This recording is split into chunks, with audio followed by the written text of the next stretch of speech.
Buongiorno e benvenuti nel laboratorio di Ziolù Idee Creative. Oggi inizierò il restauro e la riparazione di una sega a nastro da tavolo gentilmente regalata da un amico falegname. Dunque si tratta di questa Black & Decker, e il modello è DN339 e ha un po' di anni sulla schiena. E questo elettrotensile è dotato di un sistema a frizione.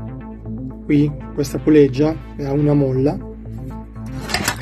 In pratica, agendo su questa manopola, il motore indietreggia oppure avanza, la cinghia si stringe e si allarga e quindi varia la velocità sulle pulegge interne, quindi sul nastro. E la mia idea era quello di innanzitutto sostituire l'impianto elettrico, perché i fili, come potete vedere, sono completamente cotti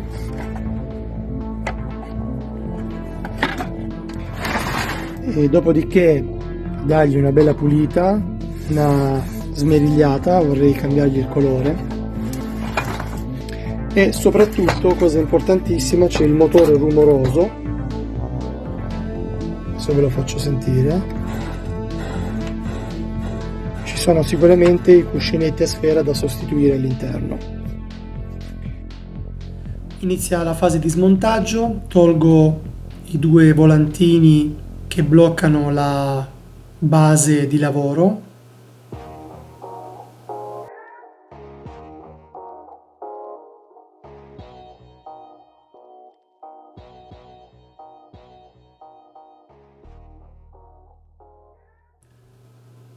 Qui smonto il guidalama superiore.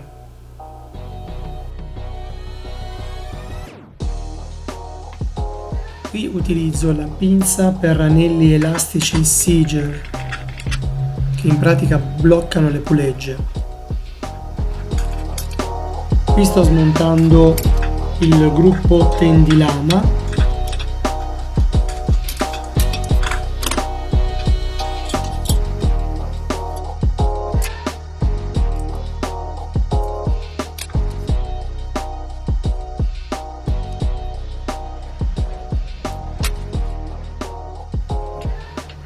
Tolgo il guidalama inferiore con il cuscinetto reggi lama. Questa è la setola pulisci puleggia, che ha la funzione di tenere pulita la puleggia dalla segatura.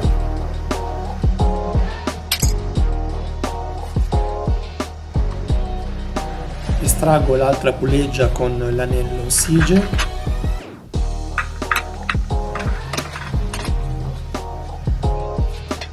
Smonto gli alberi delle tre pulegge perché devono essere puliti e ingrassati.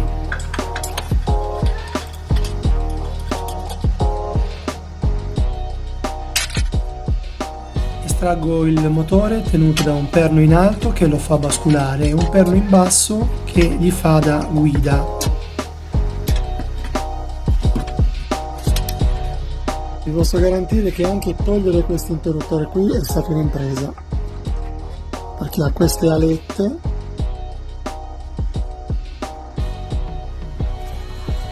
e questo piccolissimo spazio qui è difficile. Comunque dai, ci siamo riusciti. Ho staccato i cavi, adesso li taglio e poi li sfilo dal motore.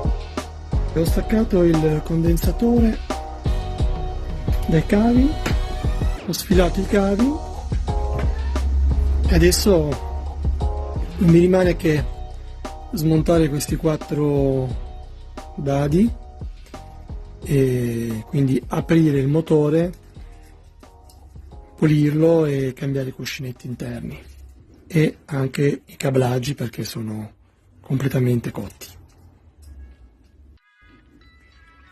Ok, adesso devo cercare di togliere questo gruppo frizione variabile. Devo togliere questa spinetta qui e temo che questa parte della puleggia, quella che varia, sia bloccata. Io ho messo un po' di svitol ma nulla, non si sblocca. Dunque cercherò di togliere questa spinetta qui e vedere cosa succede.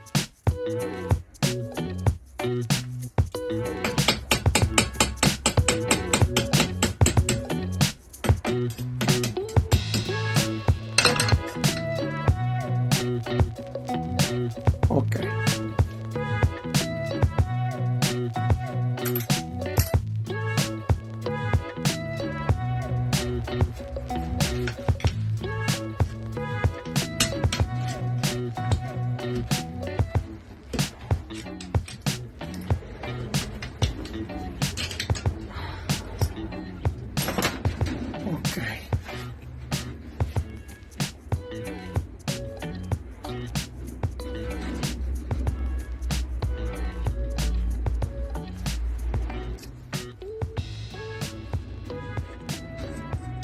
Ok, adesso devo sbloccare questa semipuleggia da questo qua, perché lui dovrebbe scorrere così, in questo modo, per variare la velocità della cinghia, e lui è bloccato perché, insomma, credo che sia arrugginito. Va bene. Ok, con un po' di svitol e 4 colpi si è arreso.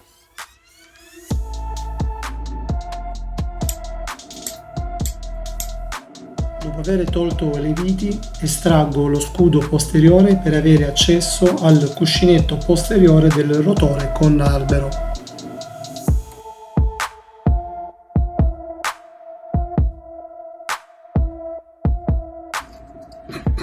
Questo è il primo cuscinetto, completamente sgranato. Qui estraggo il rotore con albero dal scudo anteriore. Ok. Questo è l'altro cuscinetto.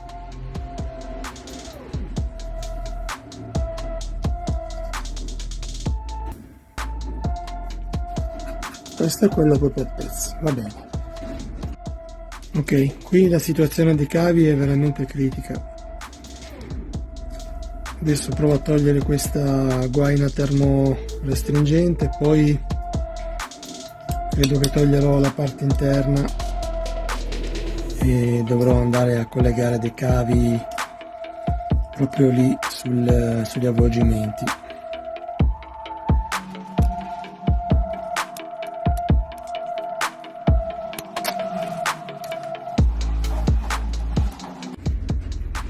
È un disastro.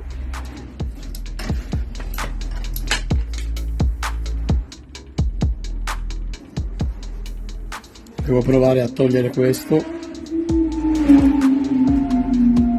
e a vedere dove arrivano questi cavi qua. Ok ragazzi, dopo aver fatto dei segni col pennarello qui e qui, sono riuscito a togliere l'avvolgimento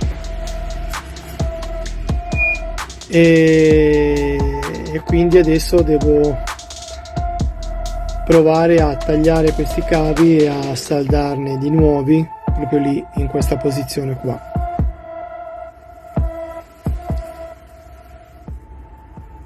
Non sarà semplice, però ci proviamo.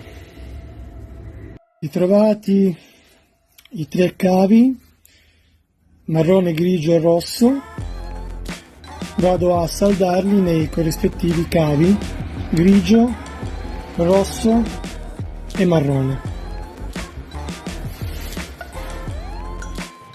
Prima di iniziare a saldare ho pulito i cavi dall'ossido, poi ho saldato a stagno e ho messo in tutti e 3 i cavi delle guaine termorestringenti per isolarli bene.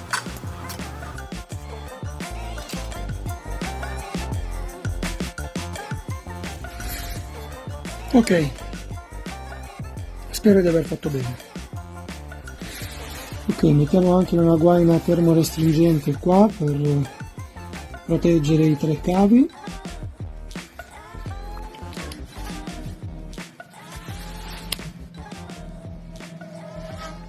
Ok, adesso inserisco tutto il gruppo a pressione all'interno del carter.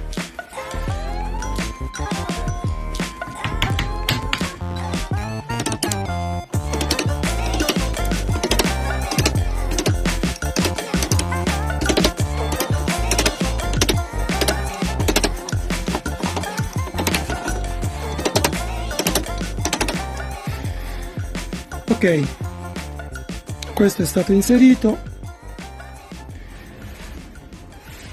la guaina termorestringente è andata bene, i cavi li ho fatti abbastanza lunghi. Qui in questa fase ho tolto il cuscinetto mediante l'utilizzo di un estrattore.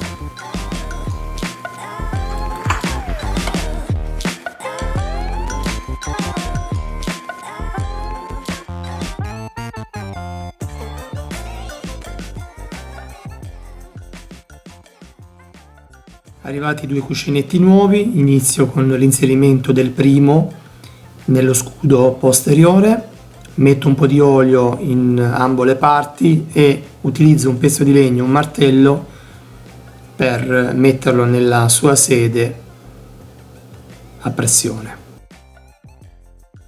Durante la fase di estrazione dell'altro cuscinetto mi è caduto il rotore per terra, si sono rotte le alette, ma sono riuscito a recuperarle grazie alla colla bicomponente. Qui in questa fase metto il secondo cuscinetto nello scudo anteriore, cospargo come sempre un po' di olio nella sede sul cuscinetto, utilizzo il medesimo sistema con martello e pezzo di legno per non danneggiare le parti, dopodiché metto anche un po' di olio sul rotore e in questa fase delicata cerco di mettere in equilibrio il rotore ed inserirlo in maniera agevole utilizzando sempre il martello e il pezzo di legno. Qui sono arrivato alla fase finale del montaggio, quindi l'inserimento dello scudo posteriore sullo scudo anteriore. Anche questo è una cosa abbastanza delicata perché bisogna far andare il cuscinetto nella sua sede in maniera equilibrata, usando magari anche un martello in gomma. Dopodiché serro le viti e faccio una prova per vedere come gira.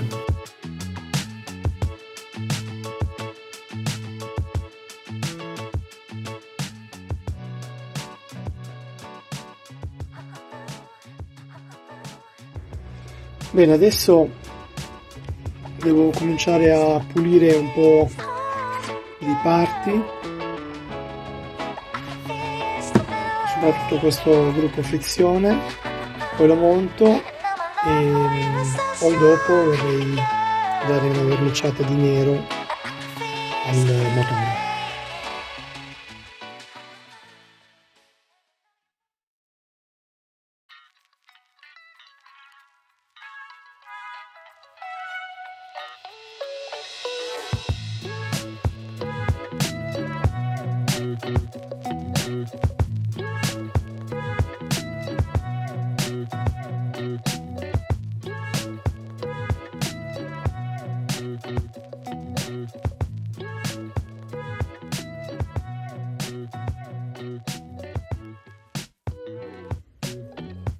Adesso lubrifichiamo le parti con del grasso.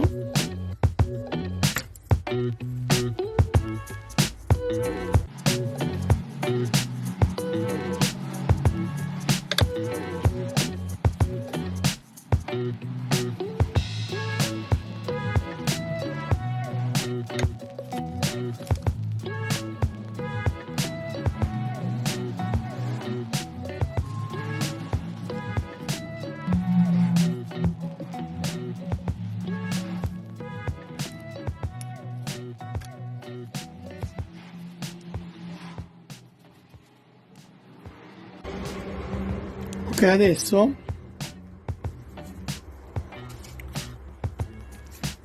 questo buco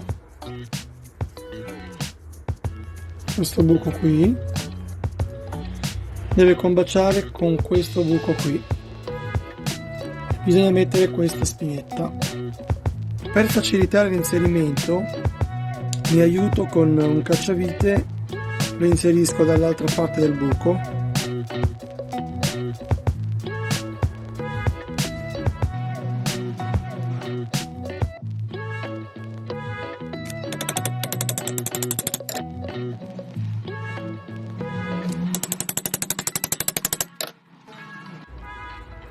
Bene, è andato, come vedete adesso svolge la sua funzione. Siccome ero ansioso di vedere se il motore funzionasse dopo i vari cablaggi, ho collegato tutto, adesso vi faccio vedere. Come vedete ho collegato il condensatore, i cavi che arrivano dal motore all'interruttore.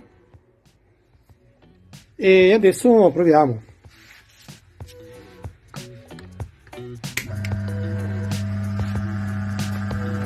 Funziona ed è anche molto silenzioso. Adesso voglio fare un'altra prova.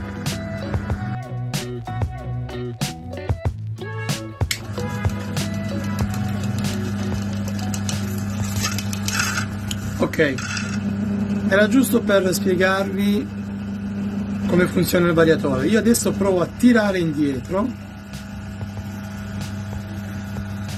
Allora, notate la differenza. Adesso la puleggia, questa qui, gira veloce. Se io tiro indietro, il variatore fa scendere la cinghia giù e la puleggia grande rallenta. Questo è il lavoro che fa.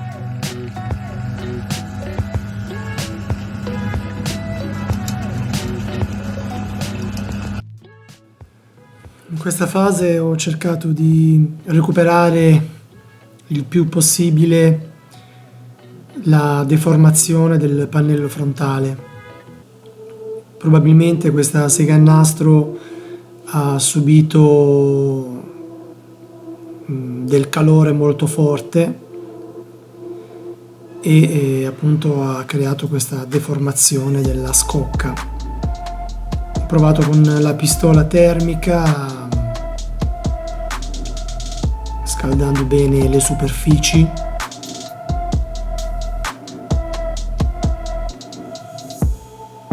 però insomma dico che è un po' meglio di prima, ecco.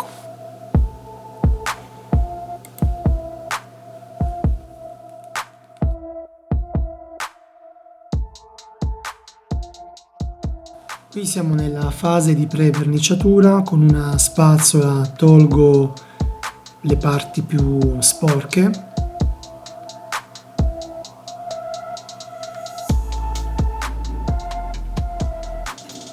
Dopodiché utilizzo uno spray per rendere più morbide alcune incrostazioni. E subito dopo passo alla fase di smerigliatura con diverse granulometrie.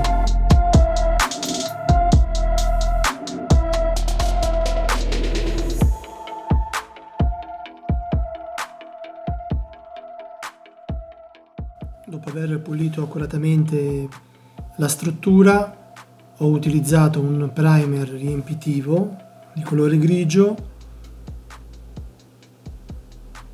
all'esterno e all'interno della struttura.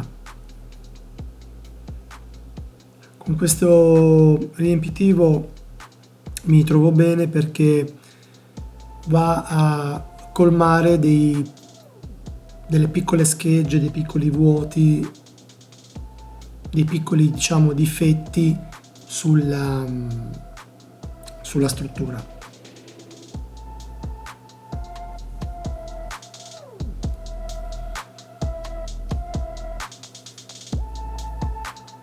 Ho deciso di farlo con la bomboletta spray perché non avevo degli spazi appositi per utilizzare il compressore.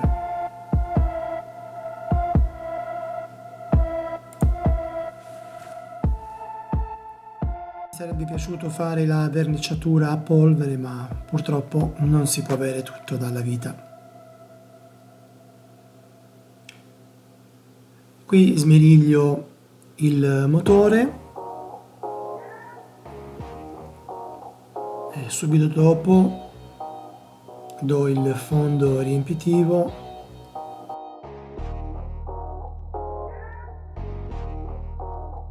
Qui passate le 24 ore do il colore definitivo, che è un grigio antracite lucido,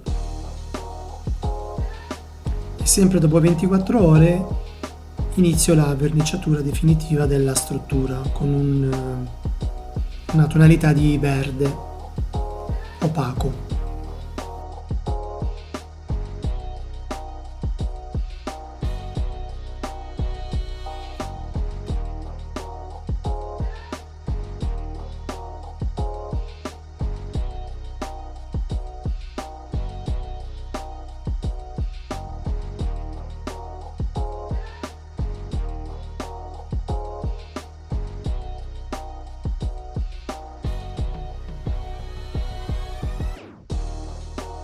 Qui, dopo aver dato il fondo riempitivo alla scocca anteriore, dopo 24 ore gli ho dato il grigio antracite lucido.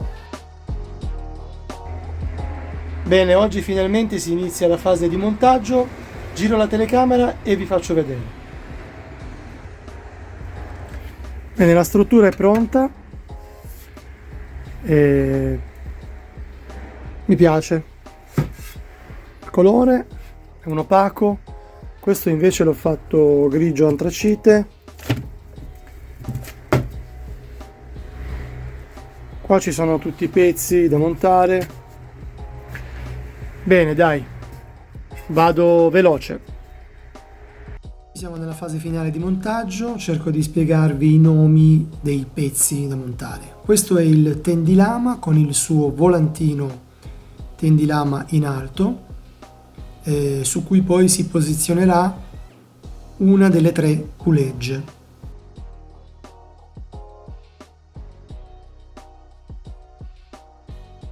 Qui monto 2 assi o alberi su cui poi si posizioneranno le 2 pulegge.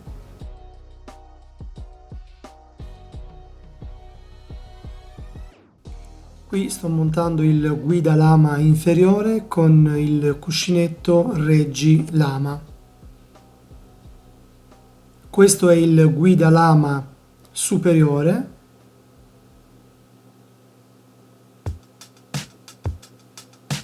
Ed è quello che poi regola l'altezza di taglio attraverso il volantino posteriore.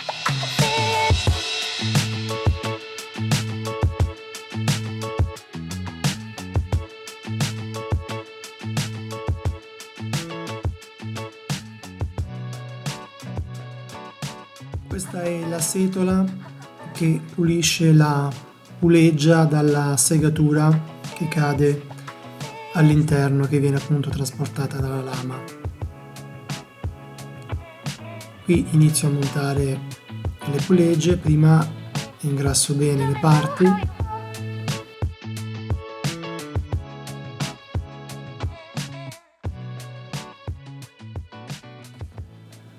Inizio a montare le pulegge sui propri assi e queste pulegge vengono bloccate mediante questi anelli in acciaio elastici che si chiamano seger. Si mettono con questa pinza che ha delle punte, che entrando nei 2 buchi dell'anello li allarga e quest'anello si inserisce all'interno di una sede sull'asse. Sono un po' antipatiche da mettere perché potrebbero saltare e non trovarle mai più, e mi è successo. Qui inizio a montare il gruppo tendicinghia variatore della velocità del nastro. In pratica il motore è vincolato nella parte bassa sul gruppo tendicinghia mediante un bullone e sulla parte alta da un altro bullone che fa basculare il motore a destra e a sinistra.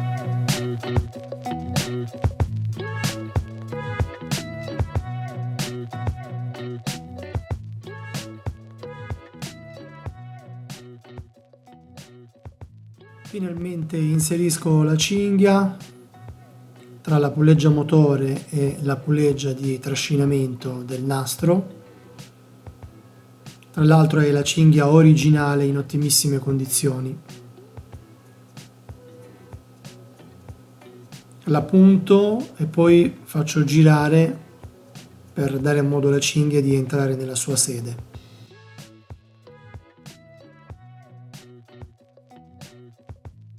Qui siamo nella fase di collegamento dell'interruttore e del condensatore. Ho collegato i cavi blu e rosso che provenivano dalla corrente elettrica direttamente a due contatti dell'interruttore. Dal motore escono 3 cavi, uno marrone, uno grigio, uno rosso. Quello marrone va direttamente al primo contatto del condensatore.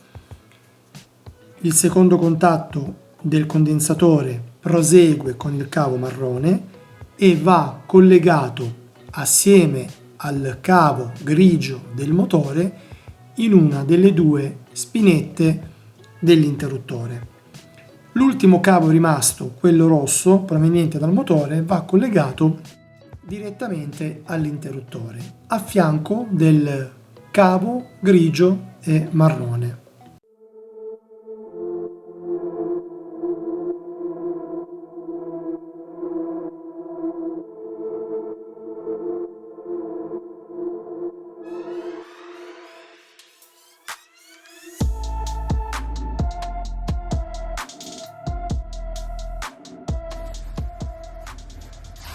Fatto tutti i collegamenti, proviamo se funziona.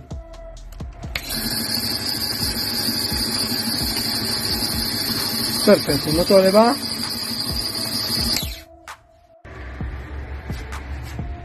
Bene, ho avuto un po' di difficoltà nel montare la lama, però insomma dai, ci sono riuscito. Adesso questa qui era la lama originale. Ho comprato un'altra lama, ma nel frattempo proviamo, vediamo se va.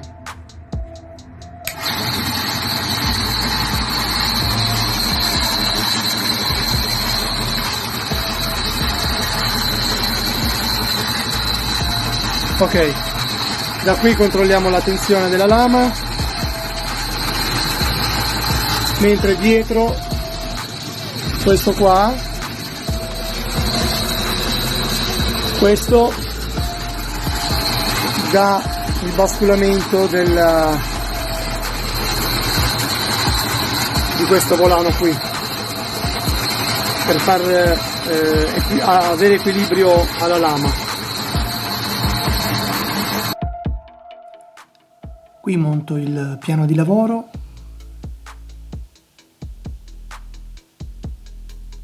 Che è inclinabile fino a 45 gradi mediante le 2 viti volano. Dopodiché, con una piccola squadretta, controllo se la lama è in bolla.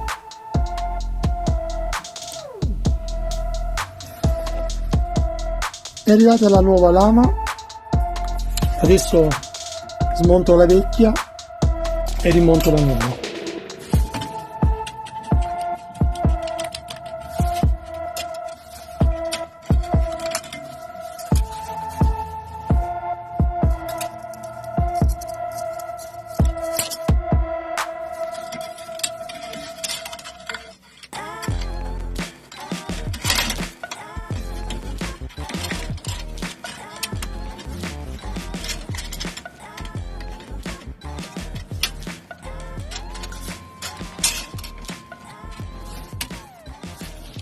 metto in tensione, faccio un giro di prova.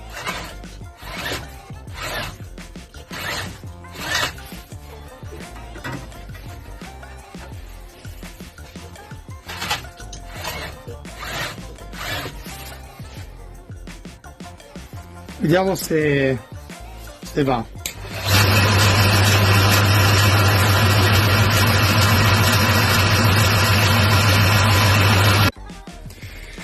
Bene, ora farò delle prove. Qui ho dei pezzi di legno e vedremo un attimino come si comporta questa lama qui.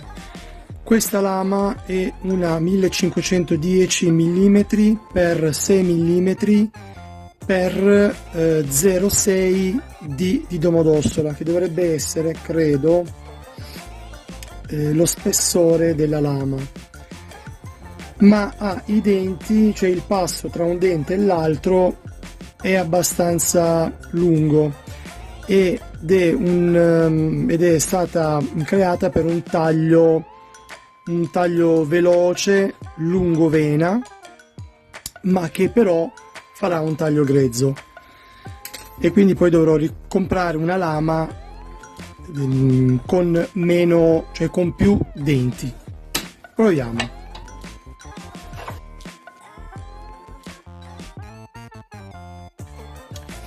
Sicuramente ha un buon taglio e anche in curve abbastanza strette, però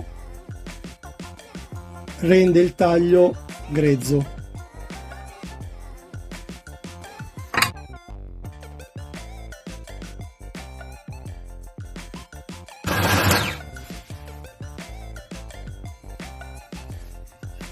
Taglia molto bene.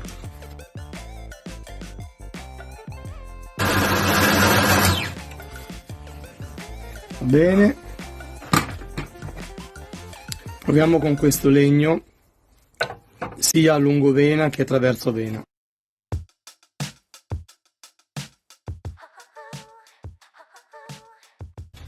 Infatti, come immaginavo, nel traverso vena ci va una lama con più denti, ok? Mentre nel lungovena ha tagliato bene. Bene, finalmente è arrivata una lama più performante. Adesso vi farò vedere la differenza tra le due. Questa è la lama montata precedentemente, 4 denti per pollice. Questa è la nuova lama, 6 denti per pollice. Con questa lama farò dei tagli più netti, più puliti, e sicuramente taglierà molto meglio i legni traverso vena. Adesso la monto e poi facciamo la prova. Utilizzerò gli stessi legni che ho utilizzato per fare le prove la volta scorsa con la lama 4 denti per ogni pollice, così noteremo la differenza.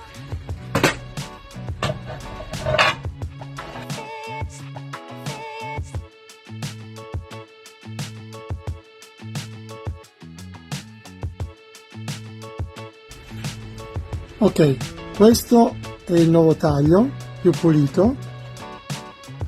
Questo è il vecchio taglio, vedete che ci sono delle striature più evidenti. Questa era la lama a 4 denti.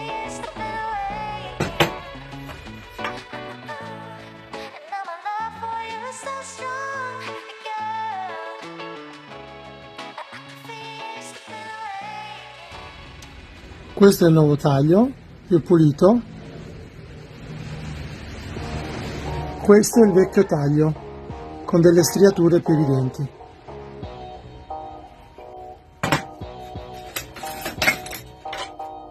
Adesso provo a tagliare questo legno durissimo, vediamo come lascia la superficie, sia lungovena che traverso vena.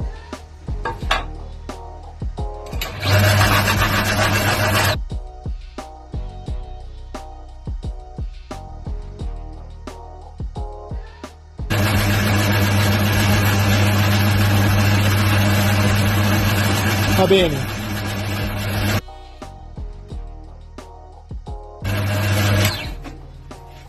Questo è il taglio attraverso vena.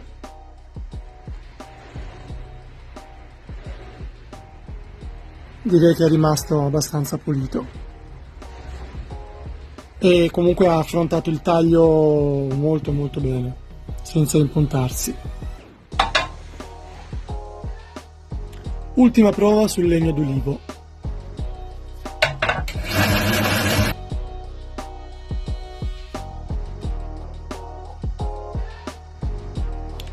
Bene, l'ha tagliato senza alcuna difficoltà.